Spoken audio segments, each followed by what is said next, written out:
L'unité de l'esprit dans la variété des dons. Exhortation à se conduire d'une manière digne de la vocation chrétienne et à conserver l'unité de l'esprit, 1 à 3. Le fondement de cette unité représenté par l'idée du corps, et l'identité de la foi qui est pour tous la même dans ses objets et sa nature, 4 à 6.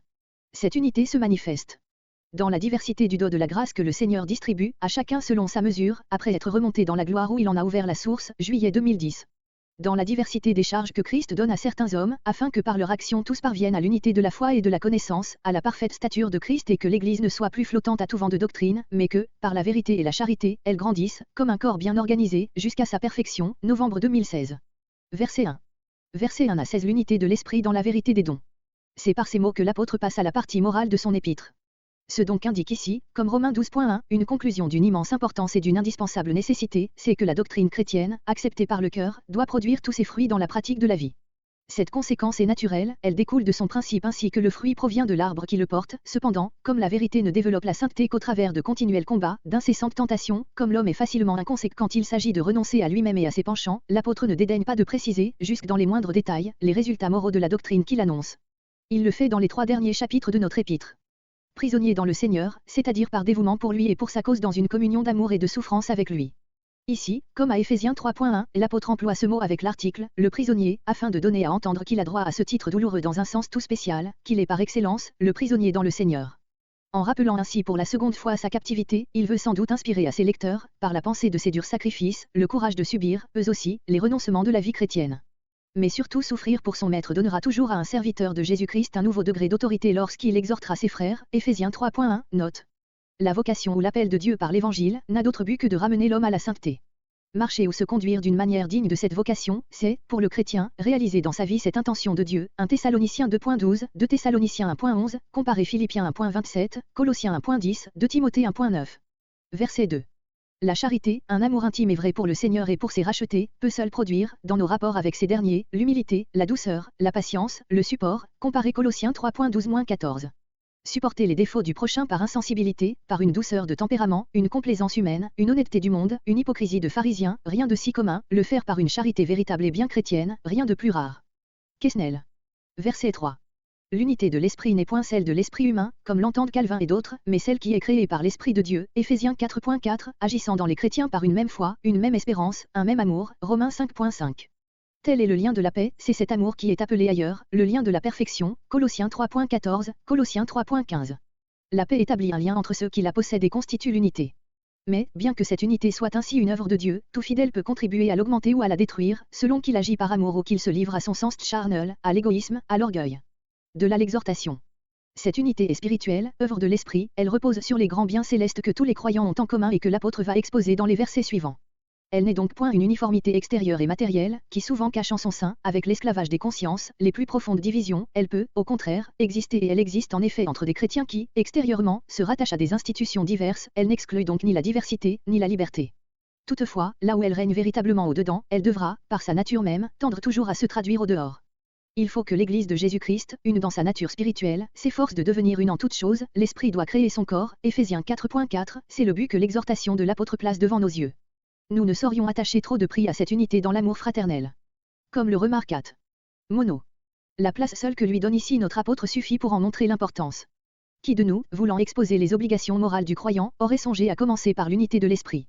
C'est encore par là que saint Paul commence ses exhortations aux Philippiens, Éphésiens 2.1 et suivants, et aux Corinthiens, 1 Corinthiens 1.10 et suivants, aussi, ce qui est encore plus décisif, c'est par ce même endroit que le Saint-Esprit a commencé, quand il a voulu donner au monde le spectacle d'une Église chrétienne. Acte 2.42-47, Acte 4.32-35. Verset 6. Voilà ce qui constitue l'éternelle unité des rachetés du Sauveur. L'apôtre ne fait que nommer ces grands objets de la foi, dont chacun est un, indivisible, fondant l'unité de tous ceux qui y ont part et il ne juge pas nécessaire d'y ajouter aucune explication, ni aucune réflexion. Un seul corps rappelle ce qu'il a enseigné déjà, Éphésiens 2.15, Éphésiens 2.16, cette belle image lui sert fréquemment à dépeindre l'Église dans ses rapports avec Christ, Romains 12.5, 1 Corinthiens 10.17, 1 Corinthiens 12.12-30. Un seul esprit, non l'esprit de l'homme ou l'esprit chrétien, comme le veut encore Calvin, mais l'esprit de Dieu, lien tout-puissant, vivant et intime, qui unit nécessairement tous ceux qu'il pénètre, conduit et sanctifie. Une seule espérance de la même vocation pour le royaume de Dieu, comment serait-il divisé, ceux qui doivent passer l'éternité dans le même élément de vie et d'amour? Un seul Seigneur, le même Maître auquel tous obéissent, Christ est-il divisé, 1 Corinthiens 1.13. Une seule fois envisagé, non dans son objet, puisque tout ce que nous croyons est déjà énoncé ici, mais dans sa nature intime, produisant en tous les mêmes sentiments, la même vie chrétienne. Un seul baptême, nommé ici sans doute parce qu'il est le symbole commun de l'introduction de tous dans l'Église, le signe extérieur de la régénération par le Saint-Esprit, laquelle nous rend un avec Christ et avec ses membres. Enfin et surtout, un seul Dieu et Père, dont l'amour éternel, répandu dans le cœur de ses enfants, fait de tous des frères, dans le sens le plus réel et le plus intime du mot, quelle unité. Et ce Dieu trois fois saint, dont cet épître rappelle sans cesse l'action pour la rénovation de l'homme pécheur, se révèle ainsi à nous comme celui qui est au-dessus de tous par sa puissance et sa grâce infinie, parmi tout, en son Fils bien-aimé, qui l'a remis en communion avec nous, en nous tout, par son Esprit qui habite au-dedans de nous, comparé Romains 11.36, 1 Corinthiens 8.6, 1 Corinthiens 12.4-6, 2 Corinthiens 13.13. D'excellents interprètes refusent de voir dans ces dernières paroles l'expression d'un rapport trinitaire de Dieu à l'homme et ils les appliquent uniquement à la présence et à l'action de Dieu le Père. Dieu par l'esprit de sanctification s'étend envers tous les membres de l'Église et les comprend tous sous sa domination et habite en tout.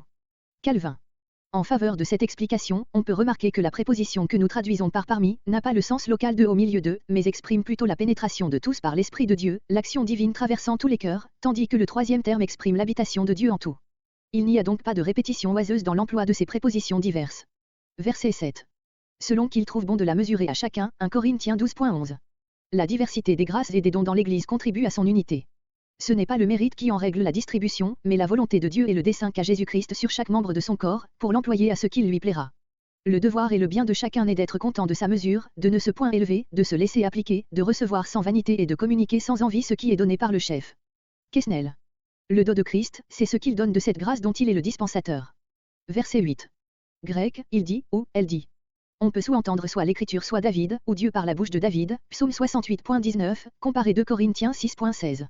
L'apôtre, après avoir indiqué le fondement de l'unité de la vraie Église de Dieu, Éphésiens 4.4-6, veut montrer que cette unité n'est pas l'uniformité, qu'elle se manifeste dans la variété des dons accordés à chacun et que ces dons de la grâce, distribués, selon la mesure du don de Christ, Éphésiens 4.7, loin de détruire l'unité par leur diversité, ne font que la rendre plus certaine et plus complète, Éphésiens 4.11-16. Mais avant d'arriver à cette démonstration, il va dire en passant quelle est la source de ces dons et comment Christ nous les a acquis par son œuvre entière, soit par son humiliation, soit par son retour dans la gloire. Avant d'appeler notre attention sur la distribution des grâces, il la fixe d'abord un moment sur le distributeur. Amono, Éphésiens 4.8-10. Tout cela est très clair et tout à fait conforme aux enseignements de l'Écriture.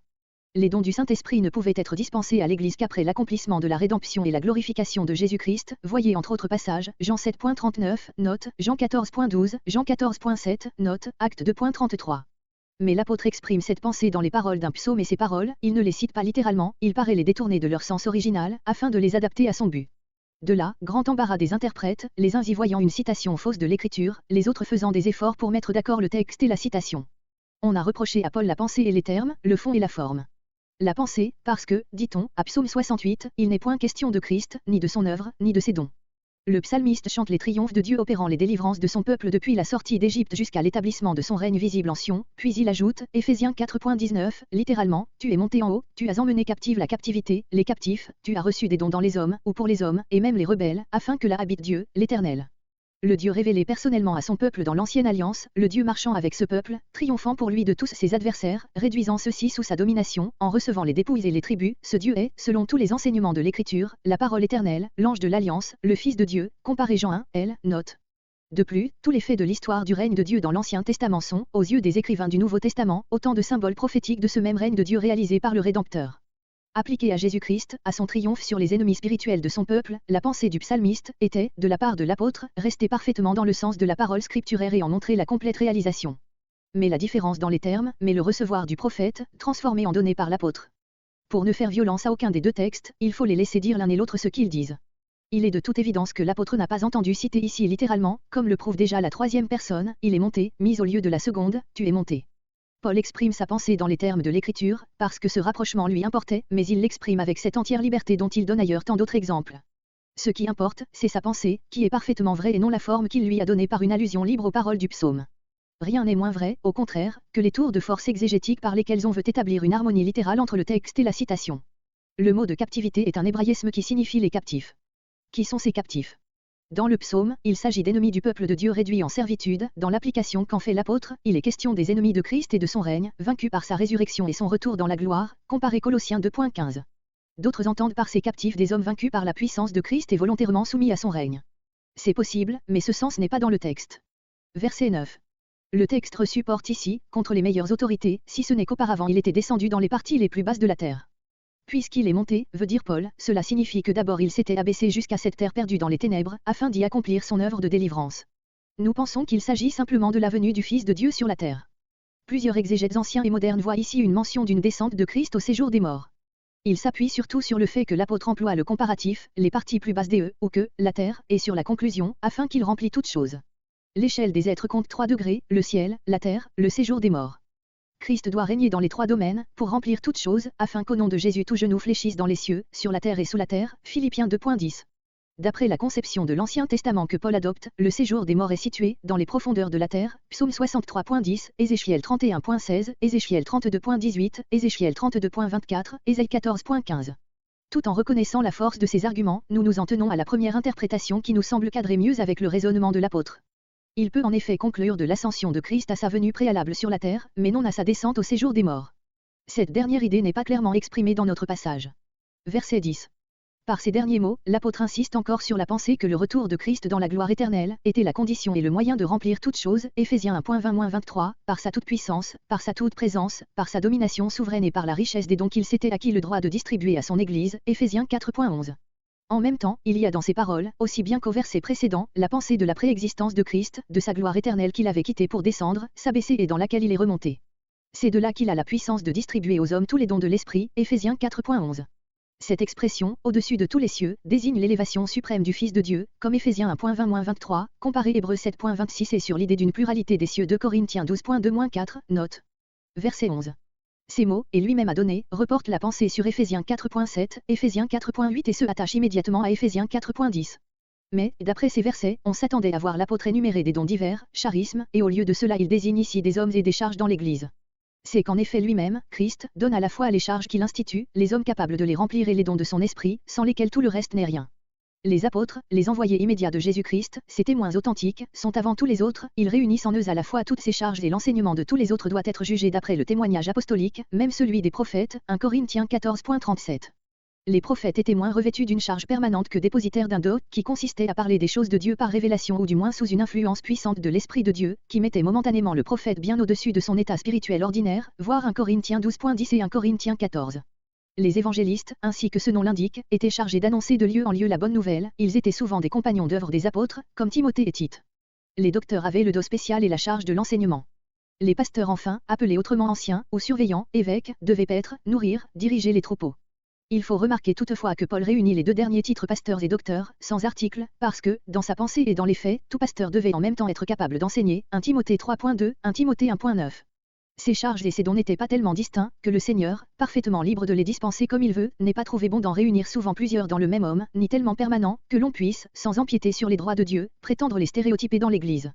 D'autre part, c'est assurément une institution fort défectueuse que celle qui a fini par absorber tous ces emplois en un seul, le pastoral moderne. Verset 12. Tel est le but pour lequel Christ a donné les apôtres, les prophètes, etc. Ce verset, très simple en lui-même, est impossible à rendre littéralement, à cause de la différence des prépositions dont se sert l'apôtre et que, faute de mieux, nous traduisons chaque fois par pour, ce qui donne l'idée de 3 phrases coordonnées, de 3 buts parallèles assignés aux dons que l'apôtre énumère aux Éphésiens 4.11, ainsi ces dons auraient pour fin le perfectionnement, ou le rétablissement, des saints. L'œuvre du service. L'édification du corps de Christ, le tout opéré uniquement par les hommes indiqués Éphésiens 4.11. Tel est, en effet, selon le plus grand nombre des interprètes, le sens de ce verset. En y regardant de près, on se convaincra facilement que c'est là une erreur. Le premier pour se rapporte seul directement aux charges indiquées Éphésiens 4.11, le grand but de celle-ci est de rétablir, de perfectionner les saints par tous ces dons de l'Esprit de Dieu. Ce sont les saints eux-mêmes, c'est-à-dire tous les chrétiens qui sont ainsi rétablis pour, préposition grecque différente, l'œuvre du service, grec, diaconie, c'est-à-dire pour l'action de charité, de dévouement imposée à tout disciple de Christ, selon le grand principe du sacerdoce universel. Alors et par là seulement, peut être atteint le 3e but, l'édification du corps de Christ, tout entier, se développant, grandissant, devenant un par cette sainte communion d'action et d'amour. Ce sens répond seul à d'autres enseignements tels que 1 Corinthiens 12.4-7. D'ailleurs, il se retrouve développé ici même, Éphésiens 4.16. De là, pour tout chrétien, aussi bien que pour tout ministre de la parole de Dieu, l'obligation sacrée de concourir selon sa mesure à ce grand dessein de Dieu, car tout disciple de Jésus-Christ est un missionnaire. Mais il ne faut pas que cela lui fasse négliger en rien les devoirs les plus ordinaires de sa vocation terrestre. Il est à peine nécessaire d'observer que cet enseignement de l'apôtre n'exclut point les charges spéciales confiées par l'Église à tel de ses membres pour l'œuvre du service ou du ministère. Verset 13. Grec, à l'homme fait, à la mesure de la stature de la plénitude de Christ, le mot traduit par stature signifie aussi l'âge, mais ici le sens est le même. L'unité de la foi dans laquelle tous doivent enfin se rencontrer, cette unité créée par l'Esprit de Dieu et dont l'apôtre a parlé aux Éphésiens 4.3, tel est le but des dons, des charges et de l'action chrétienne qu'il vient de rappeler, Éphésiens 4.11, Éphésiens 4.12. Là, Éphésiens 4.3, il déclare qu'elle existe, ici, il la pose comme un but à atteindre, cela est-il contradictoire? L'expérience répond, non. Tous les vrais croyants ont l'unité de la foi dans les grandes vérités du salut et tout pourtant marche vers une unité plus parfaite dans les choses où ils diffèrent encore. Comment l'atteindront-ils? Par une connaissance, plus parfaite, du Fils de Dieu, qui est le grand, l'unique objet de la foi. En effet, ce qui constitue nos différences dans la foi, ce n'est pas la nature de cette dernière, mais bien son objet, connu à des degrés fort divers. Les progrès dans cette connaissance et dans l'influence sanctifiante qu'elle exerce sur les vrais chrétiens, les unissent toujours plus intimement à Christ, dont ils sont les membres et par là ils s'avancent vers la mesure de la stature de Christ, étant de plus en plus transformés à sa ressemblance, Christ lui-même grandissant en eux, Éphésiens 4.15. Le dernier but enfin sera sa plénitude en tout.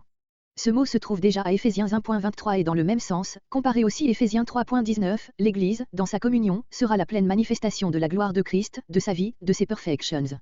Voilà le terme où elle doit tendre et ce sera la perfection de l'unité. La question de savoir si ce but est assigné à l'Église sur la terre ou seulement dans le ciel, doit être tranchée, sans aucun doute, dans le premier sens. Le mot de foi qui caractérise cette unité ne saurait s'appliquer à l'économie future, et d'ailleurs l'Écriture se garde bien d'ajourner nos progrès indéfiniment, à tous égards, elle se contente de nous dire, tendez à la perfection. Et même elle ajoute, votre travail ne sera pas vain auprès du Seigneur, 1 Corinthiens 15.58. Aussi l'apôtre, dans les paroles qui suivent, rend-il son exhortation tout à fait actuelle, en montrant l'application et les moyens de la mettre en pratique. Verset 14.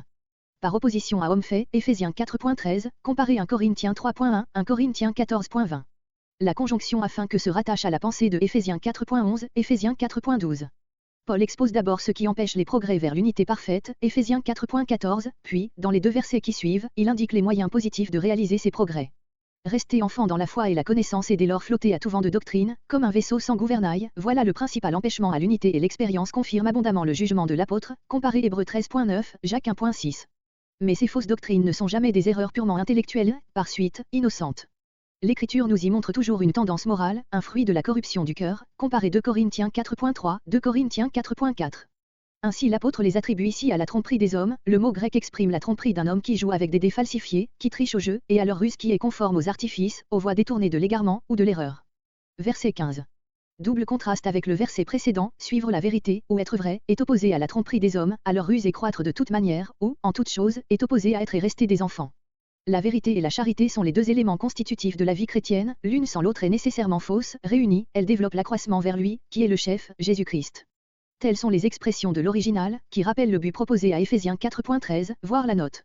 D'autres traduisent, afin que, disant ou professant la vérité, nous croissions dans la charité, de toute manière, vers lui. La version ordinaire nous paraît préférable. Le verbe grec, composé du mot même de vérité, ne la suppose pas seulement en parole, mais en action. Verset 16. Comparez Colossiens 2.19. Il faudrait d'abord donner une traduction littérale de ce verset, mais elle est presque impossible, duquel Christ, Éphésiens 4.15, tout le corps, bien organisé ensemble et bien uni ensemble par chaque liaison de la communication, opère l'accroissement du corps, selon l'efficace et dans la mesure de chaque partie pour sa propre édification, dans la charité. C'est ici le développement complet et pratique de l'image que Paul affectionne, Éphésiens 2.15, Éphésiens 2.16, qu'il avait déjà dans la pensée en écrivant les deux versets précédents, Éphésiens 2.13, Éphésiens 2.14, et d'après laquelle l'Église est considérée comme un corps organisé, le corps de Christ. Ce qu'il tire ici de cette belle image peut se résumer dans les pensées suivantes. Tout, dans ce corps, est dirigé par le chef, Éphésiens 4.15, Christ, comme dans le corps humain, par la tête, il ne faut pas oublier que, dans le vieux français, le mot chef signifie tête. Ce corps est aussi artistement coordonné et organiquement uni que le corps humain. Ce qui fait le lien des divers membres, c'est leur coopération ou communication mutuelle, chacun fournissant sa part à la vie de l'ensemble, et cela, selon sa force, son efficacité dans la mesure qui lui est propre, en sorte que l'harmonie de tout le corps soit conservée. Suivant d'autres, le mot que nous traduisons par communication et qui signifie fourniture, largesse, désignerait la largesse faite par Christ, ses dons à l'Église, Éphésiens 4.11, qui sont la liaison, les jointures du corps. De cette manière le corps grandit, grec, opère l'accroissement du corps, pour sa propre édification. Ce qui en est l'âme et la vie, c'est la charité, provenant de Christ comme tout le reste et s'augmentant par le secours même que se prêtent réciproquement tous les membres. Verset 17. L'apôtre revient à son exhortation et atteste dans le Seigneur que ses lecteurs ne peuvent plus vivre comme les païens qui sont dans les ténèbres, étrangers à la vie de Dieu, adonnés aux vices les plus grossiers, 17 à 19. Pourquoi ils ne le peuvent plus? Ils connaissent Christ et ils ont appris de lui à se dépouiller du vieil homme, à être renouvelés dans tout leur être moral, pour être revêtus de l'homme nouveau créé à l'image de Dieu, 20 à 24. Fruit de ce renouvellement, plus de mensonges, mais la vérité toujours, plus de péché par la colère, plus de vol, mais le travail qui permet de venir en aide aux nécessiteux.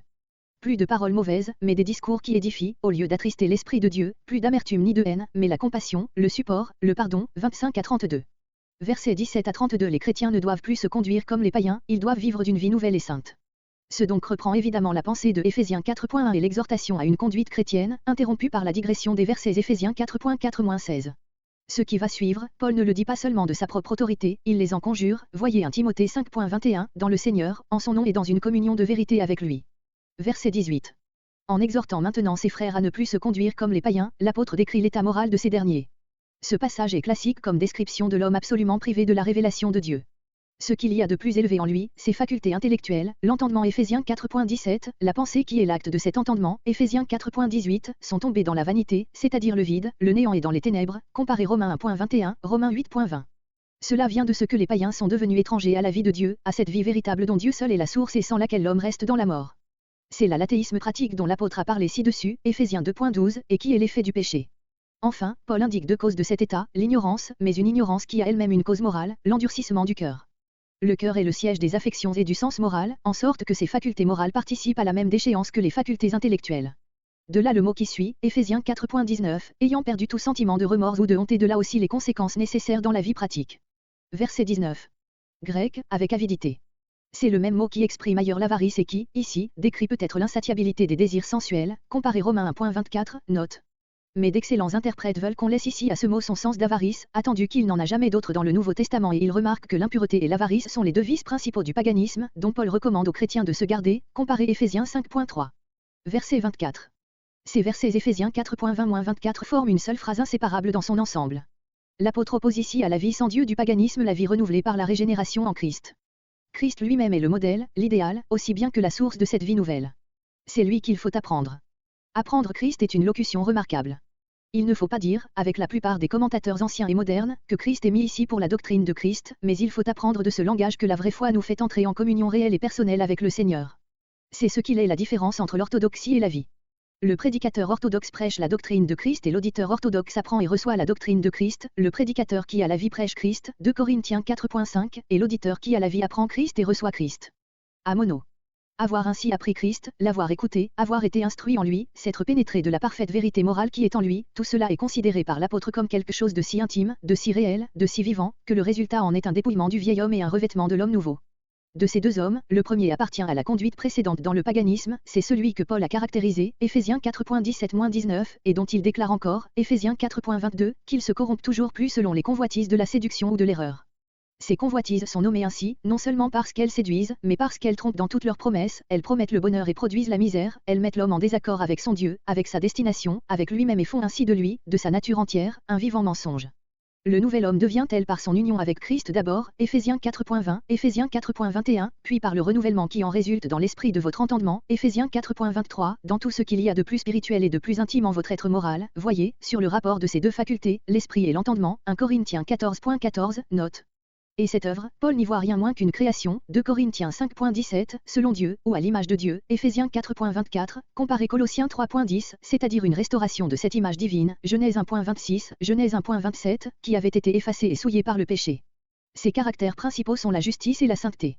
On traduit ordinairement, justice et sainteté véritable, en admettant un hébraïsme, mais le grec porte, justice et sainteté de la vérité. Paul veut dire qu'elles sont rétablies dans l'homme par la vérité divine, qu'elles sont un produit de cette vérité qui est en Jésus, Éphésiens 4.21, comme les convoitises sont un produit de la séduction, Éphésiens 4.22. Verset 25. Le précepte, parler selon la vérité chacun avec son prochain, est emprunté à Zacharie 8.16. Cette exhortation à la pratique de la vérité dans les discours se fonde sur ce que l'apôtre vient d'enseigner, Éphésiens 4.20-24, relativement à la régénération, par la vérité qui est en Jésus, comparez Colossiens 3.10, aussi bien que sur la sainte union qui existe entre les fidèles, membres les uns des autres, comparez Éphésiens 4.16. C'est ainsi que chaque point spécial de la morale chrétienne, chaque devoir, a ses motifs et ses racines dans les profondeurs même de la doctrine dont il est inséparable. Verset 26. Au lieu de la tournure dubitative de cette citation, Psaume 4.5, permise par le grec et l'hébreu, si vous vous mettez en colère, plusieurs interprètes admettent littéralement le double impératif de l'original, mettez-vous en colère et ne péchez point. Il y a, disent-ils, une colère juste et sainte, qui est permise, pourvu qu'en l'éprouvant on se garde de pécher. Mais, puisque même cette colère-là est si voisine du péché, comment l'apôtre pourrait-il la commander? Si elle est louable, pourquoi doit-elle passer avant le coucher du soleil, c'est-à-dire s'apaiser bientôt? Pourquoi l'apôtre emploie-t-il, à la fin du verset, un autre mot, exaspération, qui évidemment suppose de la passion dans ce mouvement de l'âme? Pourquoi défend-il, peu après, toute colère? Éphésiens 4.31, comparé Colossiens 3.8, pourquoi enfin nous montre-t-il dans la colère une tentation diabolique qui est à la porte? Éphésiens 4.27. Il faut donc laisser à cet impératif, comme l'ont fait la plupart des commentateurs grecs, le sens du doute, d'une supposition, sens qui se présente fréquemment lorsque deux impératifs se suivent dans la même phrase. L'apôtre a cité exactement la version grecque des Septante. L'hébreu porte, tremblez et ne péchez point. Mais ce mot signifie aussi l'émotion de la colère. C'est l'exégèse qui doit en fixer le sens dans le psaume. Verset 27. Par la colère, Éphésiens 4.26, ne lui donnez point lieu, grec, émoticône sourire, de vous tenter, de vous entraîner au péché par la passion, 2 Corinthiens 2.11. Verset 28. Excellente manière d'observer le 8e commandement compris dans son sens positif, donner, au lieu de dérober. Verset 29. L'épithète ordinairement ici rendue par parole déshonnête signifie proprement ce qui est corrompu, pourri. Ainsi il s'agit de tout discours qui porte en soi la corruption du péché, quel qu'en soit le sujet. À cela l'apôtre oppose, comme devoir du chrétien, des paroles qui puissent servir à l'édification, comparées sur le sens de ce mot, Romains 15.2, note, et communiquer quelques grâces nouvelles à ceux qui les écoutent. Selon d'autres exégètes, cette parole doit avoir pour but d'être agréable à ceux qui l'écoutent ou de leur accorder un bienfait. Ce sens est grammaticalement possible, mais, puisque, dans la pensée de l'apôtre, cette parole doit servir à l'édification, cela ne peut être qu'en entendant ce mot de grâce dans son sens religieux habituel. Un des principaux points de la piété et des plus nécessaires, est de veiller sur sa langue, de rendre les conversations chrétiennes, de les remplir de discours utiles, proportionnés à la portée et aux besoins du prochain, d'y tenir le parti de la piété avec prudence et sans ribatte. Quesnel. Verset 30. La liaison des versets Éphésiens 4.29 et Éphésiens 4.30 se trouve dans ces paroles mauvaises, par lesquelles on peut attrister le Saint-Esprit de Dieu. Ceux qui reculent toujours en présence du profond et vivant réalisme de l'écriture et ne tiennent pour vraies les pensées divines qu'après les avoir rendues superficielles, suivent ici le même principe et réduisent l'idée d'attrister le Saint-Esprit de Dieu, comparé Ésaïe 63.10, à n'être plus qu'une image, par laquelle un sentiment humain est prêté à un être divin, incapable de l'éprouver. Il y a un autre principe qui est assurément plus sage et plus sûr, c'est de laisser la parole de Dieu dire ce qu'elle dit. Paul nous apprend ailleurs que le Saint-Esprit prend part à nos faiblesses, prie et soupire en nous, Romains 8.25, Romains 8.26. Ici il nous dit que cet esprit, devenu un avec les enfants de Dieu dans une communion réelle et vivante, peut être attristé en eux par le péché. De même que le Fils de Dieu était attristé par les péchés et les souffrances des siens au milieu desquels il vivait, de même l'Esprit de Dieu peut l'être en ceux qui l'animent et sanctifient.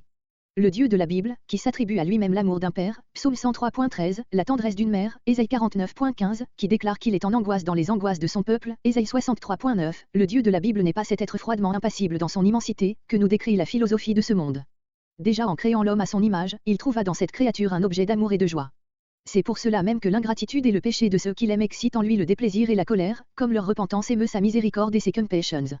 Pour les prémunir efficacement contre ce péché d'attrister le Saint-Esprit de Dieu, expression solennelle, l'apôtre rappelle à ses frères qu'ils ont été scellés de cet esprit pour le jour de la rédemption, voyez Éphésiens 1.13.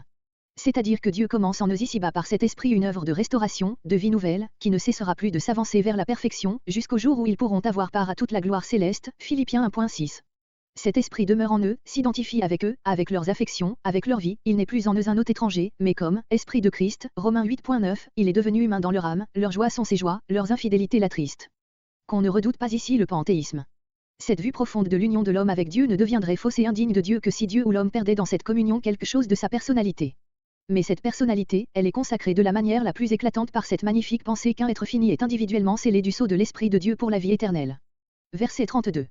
Par ces dernières paroles, l'apôtre remonte jusqu'à la source de cet esprit de support et de paix dont il a parlé à Éphésiens 4.26. Pardonnez aux autres comme Dieu nous a pardonné, tels sont à la fois la règle et le tout-puissant motif de la conduite du chrétien envers ceux dont il a à se plaindre, comparez Éphésiens 5.1 et surtout Colossiens 3.12 et suivants.